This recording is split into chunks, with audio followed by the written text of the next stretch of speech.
한 사람의 인생에 있어서 영향을 주는 많은 요인들이 있을 것입니다. 그런데 그 중에서도 가장 큰 영향력을 주는 요인이 무엇인가? 바로 모태에 있을 때부터 어머니로부터 받는 영향이다, 이렇게 말을 할 수가 있습니다. 그러니까 뱃속에 있으면서 어머니가 보고 듣고 생각하고 느끼고 또 음식 먹고 행하는 모든 것들이 이 태아에게 영향을 준다는 것이죠. 그래서 태교를 잘해야 된다. 그래서 태교를 어떻게 하면 잘하는가? 태교 학원도 많이 생기게 됐죠. 근데요, 이렇게 불안정한 그런 모태에서 시작되어서 정말 두렵고 힘들고 깜짝깜짝 놀라고 힘들어하고 이런 어머니가 그런 상태에서 아이를 뱃속에서 키운 다음에 태어난 아이는요, 육체적으로나 또 정서적으로 건강할 수가 없습니다. 그만큼 이 어머니의 영향력이 굉장히 크다라고 할 수 있죠. 물론 아버지의 영향력도 중요합니다. 그렇지만 어머니 품 안에서 안전과 편안함과 또 사랑과 쉼을 경험하지 못하면 나중에 이 어린 자녀가 커서 어떤 결핍에 의해서 사랑에 대한 갈망으로 인해서 힘들어하는 경우가 많이 있다라는 것이죠. 오늘 모세의 이야기, 여러분이 잘 아시는 모세의 일생을 우리가 잠시 살펴봤는데요. 모세의 일생을 살펴보면 크게 세 가지로 나누어서 볼 수가 있습니다. 첫 번째 시기는 태어나서 40세까지. 이때는 모세가 뭐 했을까요? 애굽 공주의 양아들로서 그렇게 이집트 왕궁에서 살아갔습니다. 두 번째 시기는요, 40세에서 80세까지. 이때 모세는 어디에 있었습니까? 미디안 광야에서 나그네 같은 삶을 살게 됩니다. 그래서 장인의 양들을 치면서 살아갔죠. 세 번째 시기는 80세에서 120세까지의 시기입니다. 하나님 부르심을 받아서 이스라엘 백성들을 출애굽시키고 또 광야 생활을 통해서 하나님의 율법도 받게 되고 또 그 이스라엘 백성들을 하나님 백성으로 훈련시키는 그런 기간이었습니다. 근데 오늘 출애굽기 2장은요, 모세가 태어나서 하나님 부르심 받기 직전까지의 이야기를 담고 있죠. 11절 말씀 보니까 모세가 자기 형제들에게 나가서 그들이 고되게 노동하는 것을 보더니 이렇게 나와 있습니다. 모세가 왕자인데, 그렇죠? 이집트 왕자인데 그냥 산책을 갔다가 우연히 히브리 사람들이 힘들게 노동하는 것을 봤다, 그것이 아니라 의도적으로 그 사람들이 어떻게 살고 있는지 관찰하기 위해서 궁금해서 일부러 나가봤다라는 것이에요. 왜 그랬을까요? 이집트 왕자인데 히브리 노예들이 어떻게 일하고 어떻게 살아가는지 왜 궁금했을까요? 모세 자신이 히브리 사람이다라는 정체성을 갖고 있었기 때문에, 자기 인식이 있었기 때문이에요. 사실 내가 히브리인이다라는 것을 몰랐으면, 나는 이집트 왕자다라고 생각했으면 이 노예들, 천하고 천한 노예들의 삶에는 전혀 관심을 갖고 살아가지 않아도 됩니다. 그런데 모세가 어떻게 자신이 히브리인이다라고 하는 정체성을 갖고 그렇게 살아가게 됐을까요? 의도적으로 밖에 나가서 관찰할 정도로 관심이 있었을까요? 바로 모세의 어머니 때문이었어요. 이 어머니 요게벳이 왕궁에서 유모로 모세를 돌보게 됐죠. 근데 젖을 뗀 이후에 모세하고 헤어졌습니다.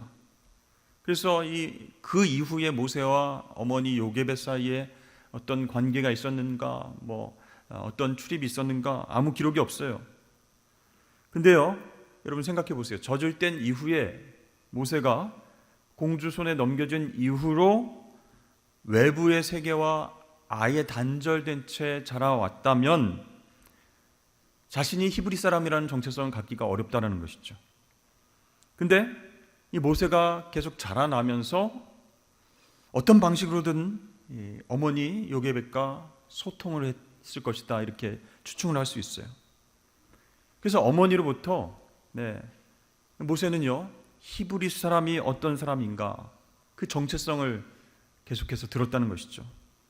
하나님이 어떤 분이신가, 이스라엘 백성들을 어떻게 사랑하셨는가 그 얘기도 계속 들었습니다. 이제 하나님께서 아브라함을 불러내시고 그 아들 이삭과 야곱의 그런 인생을 통해서 이 히브리인들이 어떻게 이집트까지 오게 되었는지를 설명을 해줬을 거예요. 그래서 지금 왜 히브리인들이 애굽에서 노예 생활을 하고 있는지에 대해서도 얘기를 들려주었을 것입니다. 자, 모세는 이집트 왕궁에서 안락하고 호화로운 교육을 또 삶을 계속해서 살아갔습니다. 왕자로 살아갔지만 이 고생하는 동족들, 노예 생활을 하고 있는 히브리 사람들에게 항상 미안한 마음이 있었다는 것이죠. 나도 히브리인인데, 나도 동족인데 저 사람들 잘 먹고 잘 자고 생활하고 있는가? 항상 이 빚진 마음을 갖게 되었다는 것이죠. 여러분, 이렇게 빚진 마음, 긍휼의 마음, 내가 이 동족을 위해서 뭔가 해줄 수 있는 일이 있을까? 그런 마음은요, 누군가에게 강제적으로 주입되는 것이 아니다라는 것이죠. 너 히브리 사람 불쌍히 여겨야 돼. 너 히브리 사람들 노예로 생활하는 거 정말 불쌍히 여기고 하나님께서 그 히브리 사람들을 어떻게 사랑하셨고 이 땅까지 왔는지 꼭 기억해야 돼. 아무리 얘기한다고 해도 들어오지 않습니다. 어머니를 통해서 자신의 뿌리가 되는 조상들의 이야기를 들었기 때문에 빚진 마음이 생기는, 긍휼의 마음이 생긴 거예요. 여러분, 알고 보면 사람만큼 태어난 이후에 오랫도록 무력한 존재는 없는 것 같습니다. 소하고 염소, 이 가축들 새끼가 태어나면 여러분 어떻게 되는지 아십니까? 태어나자마자 막 꿈틀거리면서 흔들흔들 거리다가 그냥 막 걸어다니는 거예요. 몇 시간 후에 막 뛰어다닙니다. 신기할 정도로 비틀거리면서 아이고 저 새끼가 저렇게 해서 되겠나 하는데 그냥 막 걸어다니면서 젖을 먹고 뛰어다니고 그렇습니다. 그에 비하면 사람은 어떻습니까?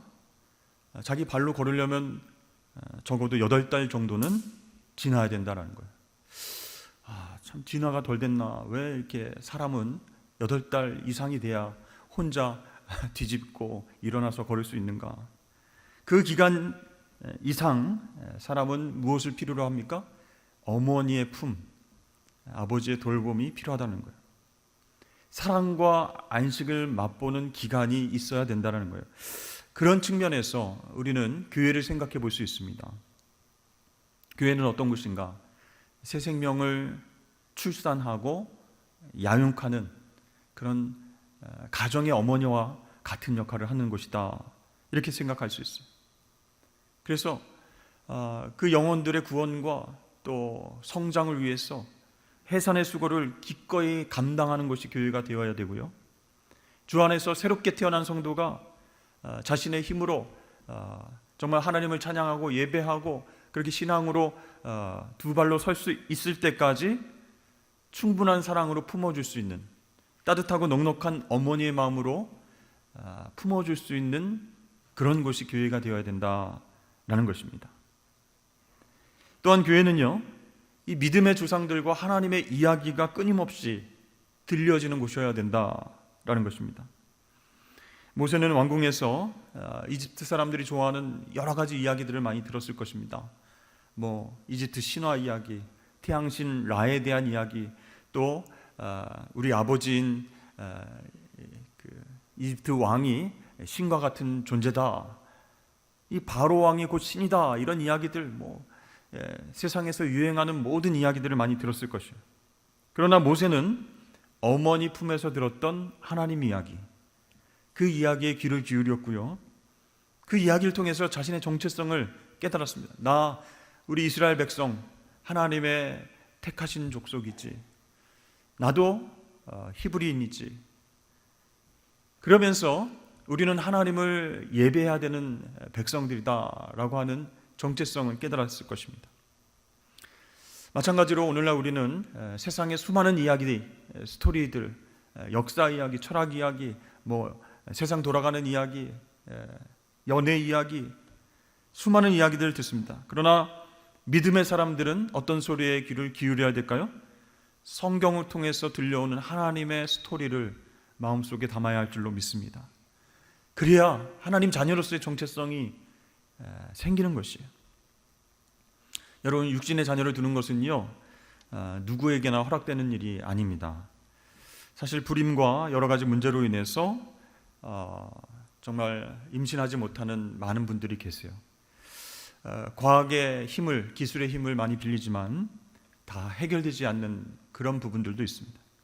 그러나 여러분, 자녀가 생겼을 때 믿음의 자녀로 성장시키는 것은 누구나 할 수 있는 것이에요. 그 일을 위해서 가정뿐만 아니라 가정과 교회가 함께 어머니와 같은 그런 역할을 감당해야 된다는 것이에요.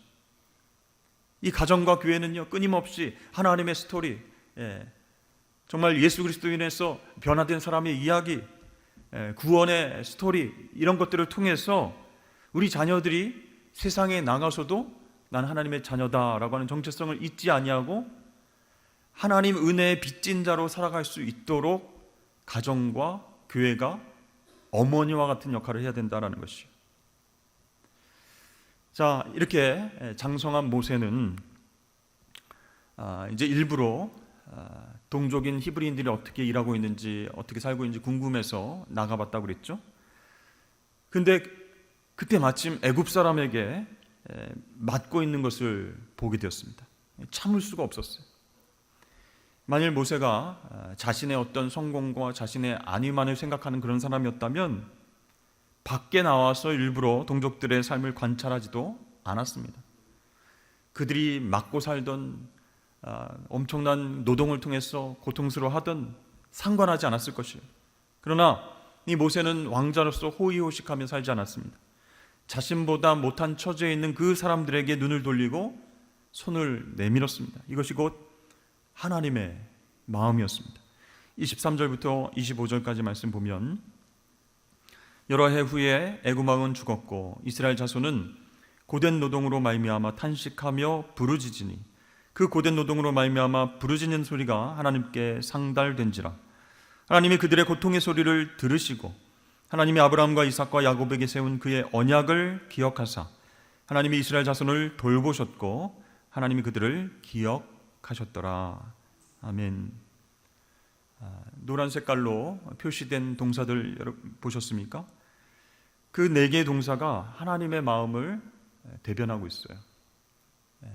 부르짖으니까 하나님 들으셨다, 또 기억하셨다, 그리고 돌보셨다. 여러분, 무엇이 생각납니까? 부모님과 같은 하나님의 모습을 발견하게 된다는 것이에요. 하나님께서 자녀가 고통 가운데에 울며 소리치는 것을 들으시고 안타까워하시면서 그 기도를 들으시고 기억하시고 돌보시는 중이세요. 근데 사실 하나님으로서는 그럴 이유가 전혀 없습니다. 이스라엘 백성들이 그렇게 애굽 땅에서 노예로 살고 있었던 것, 그것은 그들이 선택한 결과입니다. 하나님이 그저 지켜보시기만 해도 됩니다. 하지만 하나님은 그렇게 하지 않으시고 이스라엘 백성들의 고통을 마치 자신의 고통처럼 느끼고 아파하셨어요. 자, 하나님께서 모세를 쓰시기 위해서 가장 필요했던 것이 이러한 하나님 마음을 품는 것이었습니다. 그러니까 상관하지 않아도 될 다른 사람의 고통을 나의 고통으로 받아들이고 아파할 줄 아는 그 마음이 바로 하나님의 마음과 닮아 있었어요. 그래서 모세는 하나님에게 있어서 가장 필요한 사람이었다라는 것입니다. 근데 모세는요, 하나님의 부르심을 받기 직전까지 자신에게 주어진 특권과 기득권과 이 모든 것들을 포기할 용기가 없었어요. 근데 다른 한편으로는 이 이스라엘 동족들이 당하는 이 고난, 고통, 그것을 외면할 수가 없었습니다. 이러지도 저러지도 못하는 사이에 이 모세의 마음에는 좌절감, 무력감이 쌓여갔습니다. 그래서 이제 40세에 일어난 모세의 살인사건은 그 내면에 엉켜있던 이 좌절감, 무력감, 분노가 합쳐져서 폭발한 그런 사건이었습니다. 그 일로 인해서 모세는 바로 왕의 표적이 되었고 살아남기 위해서 미디안 광야로 도망치게 되었습니다. 그럼 미디안 광야가 지금 어디일까요? 사우디아라비아 그쪽 지역입니다. 목초를 찾아다니면서 양을 치는 베두인들이 지금도 살고 있어요. 여러분, 왕자 출신의 모세가 그런 광야에서 잘 적응하며 살았을까요? 아니라는 거죠. 굉장히 힘들었겠죠. 나그네의 삶을 살았습니다. 40년 동안 이집트 왕자로 살아왔던 그가 아무것도 없는 광야에서 양들을 먹이고 마시게 하는 그런 일들을 한다? 쉬운 일이 아니에요. 자, 그가 르우엘의 딸을 만나서 결혼을 하고 아들을 낳았습니다. 그 이름을 게르솜 이렇게 지었어요. 나그네, 그런 뜻입니다. 즉 자기는 이 광야에서 이방인의 삶을 살아가고 있다는 거예요. 이집트 왕자의 삶을 살다가 이제는 이방인의 삶, 나그네의 삶을 살고 있다. 자, 그렇게 해서 모세는요, 미디안 광야에서 계속 살아가면서 결핍의 삶을 경험하며 살아가게 됐습니다.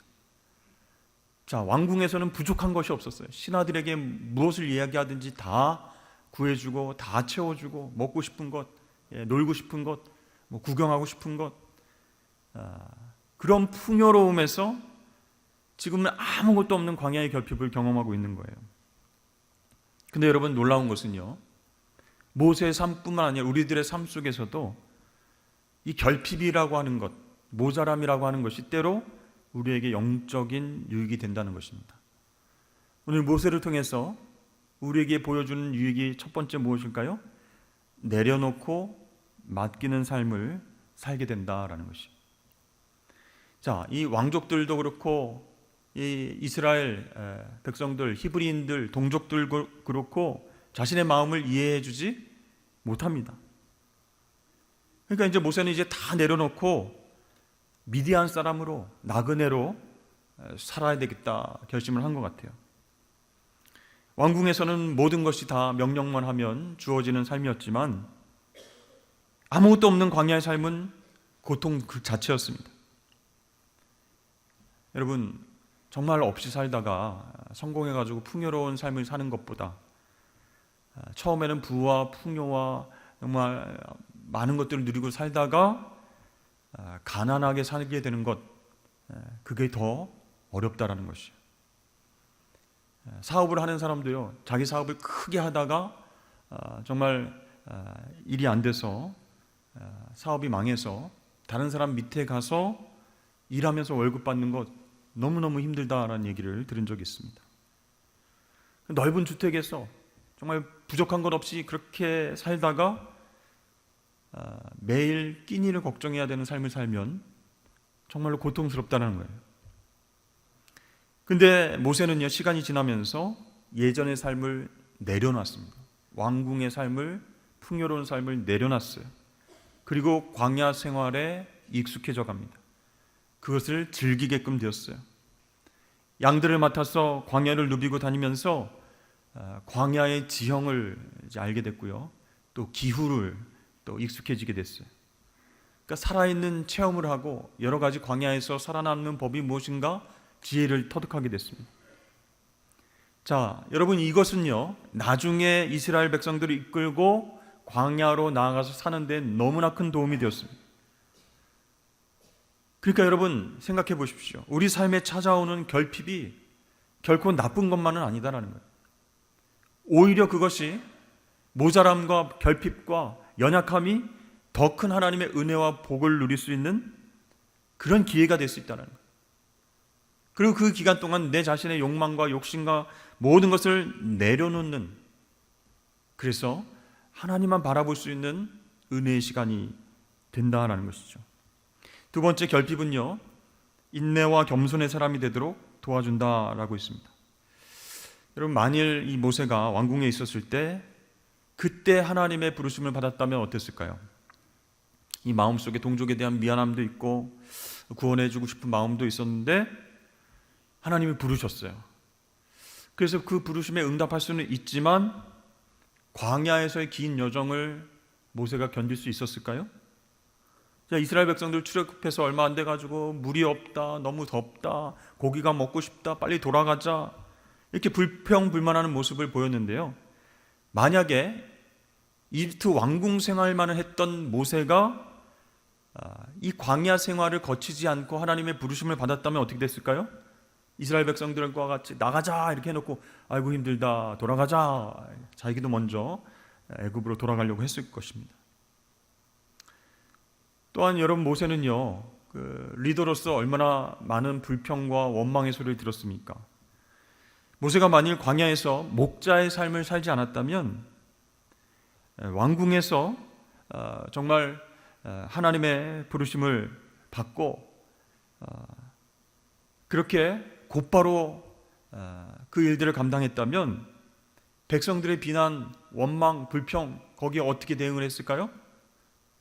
이제 왕자였으니까 감히 내가 누군지 알고 불평불만을 해? 함부로 떠들어? 여봐라, 저자의 목을 당장 베어라. 이렇게 계속 싸웠을 것입니다. 내 말을 안 따라? 내가 왕인데, 내가 지도자인데 하면서 백성들과 계속 부딪혔을 거예요. 그렇기 때문에 여러분, 이 광야의 결핍은요, 모세가 자신의 삶을 인내로 받아들이는 겸손의 시간이었다는 것이죠. 그러니까 육체적으로, 정신적으로 다 힘이 빠졌어요. 나는 스스로 아무것도 할 수 없습니다. 이렇게 생각하고 살 때, 그때 하나님께서 모세를 찾아오신 겁니다. 여러분, 이런 측면에서 생각해 보면 우리 삶의 결핍이 많이 있지 않습니까? 건강의 결핍, 물질의 결핍, 여러 가지 관계 형성에 대한 결핍. 그 결핍은 기회가 될 수 있다는 거예요. 어떤 기회요? 하나님께서 우리를 다듬으시고 훈련시키셔서 사용하실 수 있는 기회입니다. 여러분, 광야는 물과 음식이 없습니다. 또 그늘과 편의시설이 거의 부족하다라고 할 수 있어요. 이런 광야에서 살아가게 되면 여러분 어떻게 될까요? 살려면 적응해야 되잖아요. 그때 배우게 되는 것이요, 없이 사는 법입니다. 있는 걸 잘 활용해서 아끼면서 사는 법이에요. 생존을 위해서 최소한의 것으로 살아가는 그런 방법, 지혜를 터득하게 된다는 거예요. 그러니까 모든 것이 당연하다라고 여겨지는 것이 없어지면요, 이 모든 것을 스스로 알아서 해결해야 되는 거예요. 작은 것 하나라도 땀 흘려서 일하고 얻어야 된다는 거예요. 그래서 TV 예능 프로에 보면 무슨 정글로 들어가서 밥도 안 주고 그냥 알아서 살아라, 그렇게 얘기를 하죠. 집을 자기네 손으로 지어야 되고, 불을 어떻게 나무를 문질러 가지고 불을 피워야 되고, 먹을 것이 없으니까 강물로 들어가 가지고 물고기를 잡든지 어떻게 해서라도 생존하게 됩니다. 스스로 알아서 해결해야 되고요, 모든 것을 땀 흘려서 얻어야 된다라는 거예요. 그러니까 여러분, 모세가 이 광야에서 양들을 치면서 훈련받은 것이 무엇입니까? 한 끼의 식사가 이렇게 소중하구나, 요만큼의 물이 너무나도 감사한 것이구나, 정말 물이 없어서 양들이 지금 다 지금 목말라서 힘들어하고 있는데 지금 내리는 이 비가 정말 은혜이구나, 정말 이 광야에서 그늘을 만나기 힘든데 숲을 만나는 것이 얼마나 감사하고 소중한 것인가 깨닫게 되었습니다.